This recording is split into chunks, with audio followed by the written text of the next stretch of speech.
Salutations, kings and queens, and welcome back to the Electric Leaf, where it is our main goal to help you to nourish your mind, body, and chakras. So, I really wanted to come to y'all today about the main reasons why a lot of us are having a hard time with healing on Dr. Sebi's nutritional guide. So a lot of us are trying our darndest to heal ourselves from whatever the condition may be. You know, diabetes, we've got sickle cell, we have anemia, which just so happens to be one of the most prominent diseases in America, anemia. Also heart disease. Heart disease is the number one killer in the world. While we're speaking about all the gun violence, all the police brutalities and things of that nature that are taking place in our news and on our news feeds, on social media, the main number one thing that is killing us is us. We are killing ourselves. We are going out like nobody's business, and it's all related to heart disease. It's all related to our health. So, the list. I know I can piss people off about that list, right? Especially in my lasagna video. I know that really caused some friction. Oh, potatoes aren't on Dr. Sebi's list. Potatoes are on Potatoes are approved. But Dr. Sebi says no starch. Aren't potatoes starch? Yes, potatoes are starch. But so are a lot of things on Dr. Sebi's list. He's got quinoa up there. That's a starch. Chickpeas, teff flour, amaranth grains. All of it is starch. I don't have the list as readily memorized as I once did because I don't follow the list like I used to. I still definitely respect the list, but I definitely don't follow it 100% because if the goal is alkalinity, then nothing on Dr. Sebi's list is going to actually cause your system to be alkaline. There is a process to being alkaline. The body is actually alkaline in nature but acidic in function, and I've said this before.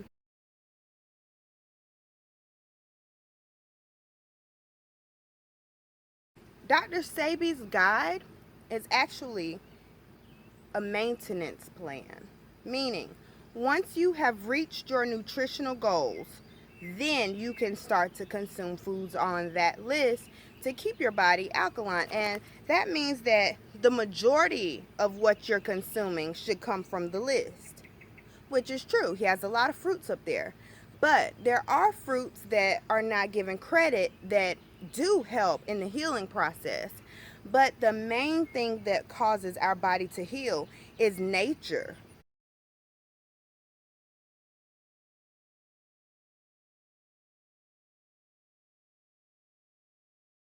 Nature within itself is going to heal. Our bodies have a natural affinity towards health, balance, homeostasis.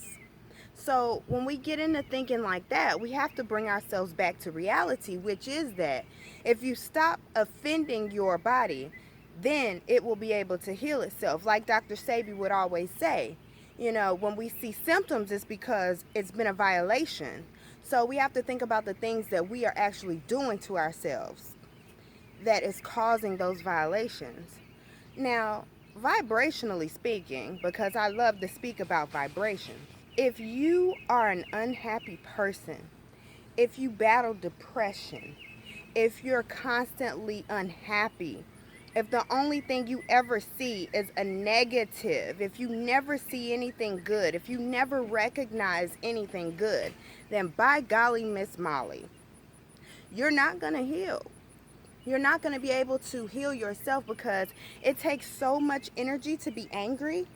It takes so much of your vital chi, your life force, for you to be mad. And that anger or that the energy that you're using to be Oscar the Grouch is the energy that your body could be using to actually regenerate itself. In order to heal yourself, yes, the Bible does say, in Ezekiel, it does say that the leaf is for the healing. The leaf is. The fruit is to be the meat, and the leaf is to be the healing. So that is the truth. That herbs do assist us in healing. But one thing that we have to remember is that Dr. Sebi lived in Honduras. Dr. Sebi has fans across the globe, but I live here in America. You have to learn the herbs that are in your environment. You have to learn the herbs that are indigenous to you. So as soon as you disconnect a fruit or a leaf from the source is the earth, the ground, mama, this mother earth. We have to remember that when we order herbs from far away, yes, those herbs are still blessed, even if they are coming from a long distance, because dried herbs do hold on to their healing constituents. But it's important for us to remember that it's not as electrical as it was when it was separated from the earth. As soon as you remove something, oxidation starts. As soon as you pluck a leaf, as soon as you pluck a fruit, oxidation begins. Oxidation begins. When you think about it like that, the herbs that are going to most heal you are the herbs that are indigenous to your environment. So dandelions, they grow like crazy around here. Clover, it grows like crazy around here.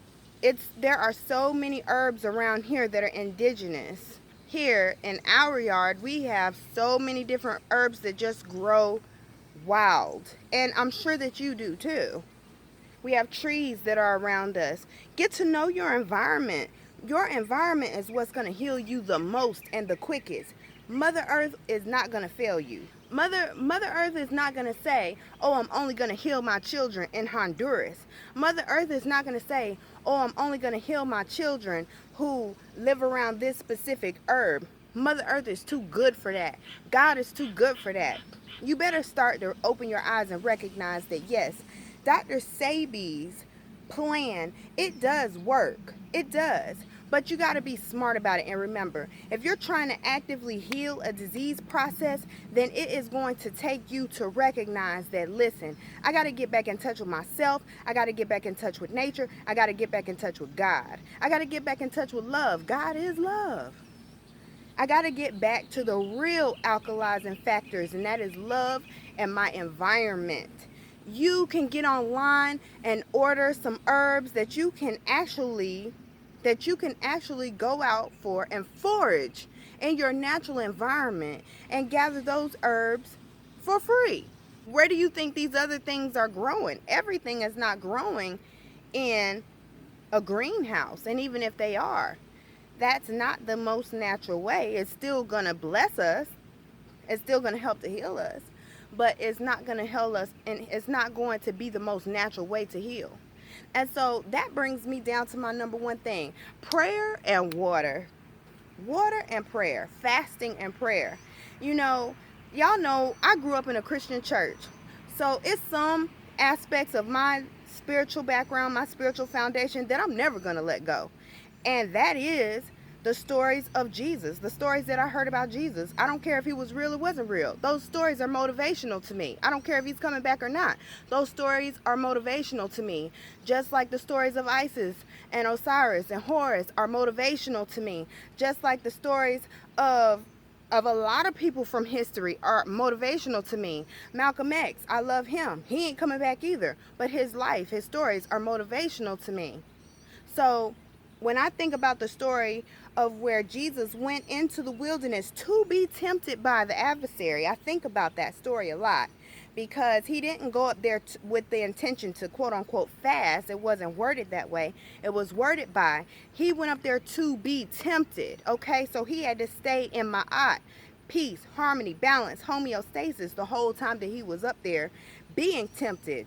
His flesh was being really tempted, but it was the spirit, the supernatural, the spirit superseding your nature. It's natural for us to be hungry. It's natural for us to desire sex, natural for us to desire things that are not healing for us. That's our flesh. That's nature. But the spirit knows what we need. So the spirit, when we allow the spirit to supersede nature, and we become supernatural. We allow ourselves to become supernatural. It's in that space of being supernatural that healing is allowed to evolve. Evolve. It's not that healing isn't present now, it is, but we are not allowing it to evolve into a manifestation of which our physical body shows evidence of healing, because we sometimes get so caught up in doing everything somebody else's way, when the true way is your way, your path. And how you recognize your path is by listening, and how you end up hearing, how you're able to hear, is by cutting away everything else that's making noise. Sensory data, all of it is noise to the brain. Aromas, smell, noise. What we see, noise. What we hear, noise. What we're tasting, noise. It's all stimulating the senses. So it's important for us to remember, look, take away everything that offends. Everything. Especially watch your music. If you're in a position where you're really trying to heal something that's really got your body bound in chains, you have to let go of the harmful music. That is a vibration. There are machines out there who can send healing vibrations through your body that can actually break up calcifications. Don't you know? I mean, you don't have to be operated on every time a doctor wants to break up something that's calcified. They send sound waves through your body to hit those areas that have been calcified. That's for those who only believe in the Western type of medicine. But I'll tell you this, every time I fasted, this is coming from everybody in history who has ever healed themselves. It is written that when they let go of the food, when they let go of the offenders, things healed. It's been proven. Jesus, when he came down from fasting, he sees his boys out there hooping and hollering and trying to cast out demons. So you probably know it was probably looking like all kind of holiness churches and Baptist churches down there with them trying to cast out this demon. But Jesus said, "How long must I be with you? How long must I be with you?" I've already told y'all, some things don't move without fasting. This is the kind of demon that won't come out without fasting. The only way to move this demon is through fasting. And so you've got to recognize that these diseases that we have, these diseases that we have, these are forms of demons that are manifesting physically in our body. These are spiritual, energetic energies that are causing our bodies to reflect sickness. Fasting, praying, staying in love is what's going to heal you. That's not on Dr. Sebi's list. But Dr. Sebi has told us time and time again, fast and you'll heal yourself. He even said himself, yes, he used the herbs, but he wasn't eating. Used the herbs, yes, but he wasn't eating. He also said to keep you from going crazy, you can have a cucumber. It's not going to nourish you, but it'll keep you from going crazy. I love Dr. Sebi. But y'all, I come to you and say that because it's time for us to heal. It's time for us to stop being so readily accepting of all the things that hurt us. We are so used to what kills us that we automatically reject what heals us. And it's time for us to stop that and turn it around now. Aren't we tired? Aren't we tired of the petty energy? And I'm seeing more petty energy from men, actually, than I'm seeing from the women. This pettiness has got to stop. We've got to start loving each other. I am you and you are me. So your diabetes is my diabetes. Your heart disease is my heart disease. Your problems are my problems because you're my brother and you're my sister, and I love you because I love me. So in order for us to truly heal, it's going to take all of us coming together in love and loving each other and loving ourselves. Okay? That's not on the list. But Dr. Sebi, he visits me sometimes. He tells me, you know, he tells me things when he visits me, and I know he visits others too, because some of us had such a love and affinity for Dr. Sebi that it has to be that way. He has to come back and visit some of us, especially some of us that have never met him face to face, eye to eye, in the physical.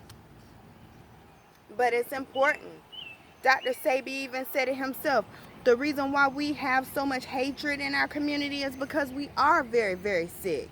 The reason that we are not healing is because we are very, very sick. And he was really, really speaking towards the mentality of the people is so sick. You know, I was once speaking to a friend when I first found out about Dr. Sebi, and we joked and laughed about, what if the herbs don't mean nothing? What if Dr. Sebi just told us that these herbs work like a placebo effect so that we would believe it and actually step into the healing that is rightfully and truthfully our birthright? A lot of us can't do anything without a tool or without spending money. If we haven't spent money or if we haven't grabbed onto something outside of ourselves, then we honestly feel as if we're not going to heal. We lose all faith in the Most High. We lose all faith in our body's ability to heal itself because we are so focused on everything outside of ourselves.